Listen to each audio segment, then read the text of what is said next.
Parenting coach Mahendra Thakur ji इस वक्त हमारे साथ में हैं और बहुत महत्वपूर्ण गाइडलाइन वो दे रहे हैं पेरेंट्स को। महेंद्र जी, जो बहुत महत्वपूर्ण बात मैं भी आपसे पूछना चाहता हूं, आपकी वर्कशॉप का बेसिकली थीम क्या होता है? आप क्या उसका सब्जेक्ट है, उसका आधार क्या है? तो पंकज जी, बेसिकली वर्कशॉप में पूरा की पूरा थीम हम फोकस करते हैं that parenting is not about the child, parenting is all about the parent. तो इस प्रक्रिया में हम पेरेंट्स से एक बहुत इंपॉर्टेंट सवाल पूछते हैं that are you a intelligent parent. Very nice.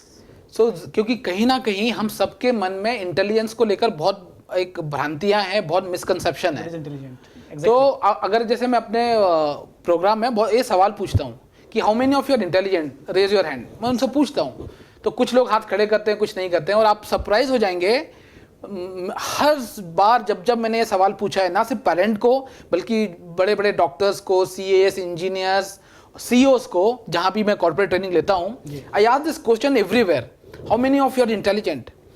और टू माई सरप्राइज 90% लोग हाथ खड़े नहीं करते।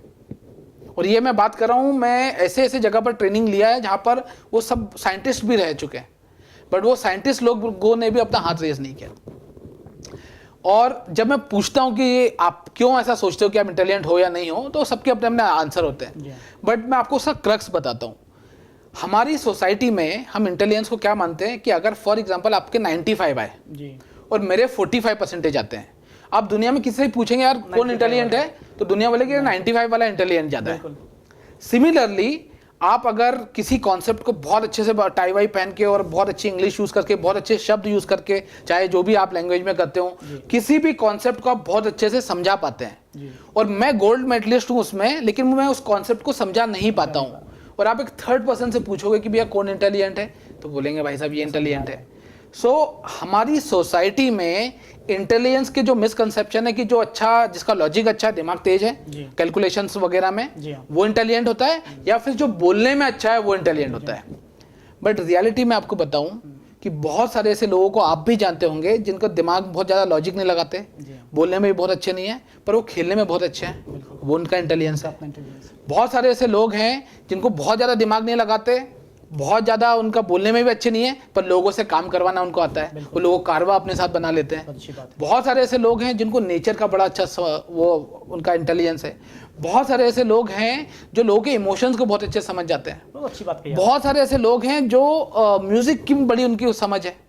तो दुनिया में आप देखेंगे कि हर इंसान का अपना इंटेलिजेंस होता है। अब हमारी सोसाइटी का मैं आपको बताऊं प्रॉब्लम क्या है और हर पेरेंट का क्या प्रॉब्लम है। माइंडसेट अलग है। हम ये चाहते हैं कि हमारा बच्चा हमारे जो मेंटल क्राइटेरिया है उसके हिसाब से इंटेलिजेंट बने, और शायद हम भी अपने आप को वैसे ही देखते हैं, इसलिए हम हाथ खड़ा नहीं करते। Correct, exactly. तो सबसे पहले ये जानना है कि वी ऑल आर इंटेलिजेंट। हर बच्चा, हर इंसान जो हमसे मिलता है वो इंटेलिजेंट है। और आइंस्टाइन ने इस बात बहुत अच्छी बात कही थी that everybody is genius, but if you जज a fish by its ability to climb a tree, it will spend his whole life thinking I am stupid. और यही रीजन है कि आप अपने बच्चों को स्टूपिड, डफर, बेवकूफ और ये सब स्लो बोलते हैं। आपका बच्चा स्लो नहीं है, आपका बच्चा स्टूपिड या डफर नहीं है, कहीं ना कहीं आप उसके इंटेलिजेंस को आइडेंटिफाई नहीं कर पाए। तो मेरा जो वर्कशॉप है, मेरा जो पूरा प्रोग्राम है, मैं सिर्फ पेरेंट को इस बात को रियलाइज करवा देता हूँ कि आपके बच्चे के अंदर का गिफ्ट, टैलेंट क्या है, कैसे आप उसको आइडेंटिफाई कर सकते हैं और कैसे आप उसको नर्चर कर सकते हैं। और जैसा कि मैंने पहले भी बताया कि I want to create a world, मैं ऐसा एक दुनिया का निर्माण करना चाहता हूँ, ऐसी दुनिया देखना चाहता हूँ जहाँ पर हर बंदा, हर व्यक्ति अपने अपने इंटेलिजेंस के हिसाब से ज़िंदगी जी रहा है और बहुत खुश है। क्योंकि जब आप अपने नेचुरल कोर इंटेलिजेंस पे काम करते हो, ना सिर्फ आप लाइफ में सक्सेसफुल बनते हो, but at the same time जो सेटिस्फैक्शन आपको मिलता है, जो शांति आपको मिलती है, ये इसका कोई दूसरा उदाहरण नहीं मिलेगा आपको। और अगर आप मेरी बात पे बिलीव नहीं करते तो आप अपने आप से पूछिए। आप खुद एक कवि हैं, आप खुद अपना एक प्रोफेशन में अपना ही काम करते हैं, आप हर उस आदमी से पूछिए जो अपना पैशन फॉलो कर रहा है। अगर आप लता मंगेशकर को बोलते कि नहीं यार तुझे घर पे खाना बनाना है, उसके पिताजी अगर बोलते कि तुझे खाना बनाना है, तो वो खाना बनाते रहती, तो क्या वो उतना एंजॉय करती? आप सचिन को बोलते कि नहीं तू 10 में फेल नहीं हो सकता, तेरे परसेंटेज आना चाहिए, उसके साथ साथ तू भले ही खेल ले। अगर आप लोगों को उसका नेचुरल ग्रो नहीं करते, तो क्या जो लीजेंड हमें दिखाई देते हैं क्या हमारे सामने होता है? बिल्कुल सही। महेंद्र जी को सुनते हुए आपको भी महसूस हो रहा होगा कि आप अपने बच्चों के साथ किस तरह से पेश आते हैं। जब आप उनकी तरफ उंगली उठाते हैं तो 4 उंगलियां आपकी तरफ उठती हैं। जब आप उन्हें डफर कहते हैं, जब आप उन्हें ये कहते हैं कि उन्हें कुछ नहीं आता है, तो कहीं आप गलती कर रहे होते हैं, क्योंकि आप उन्हें समझ ही नहीं रहे होते हैं।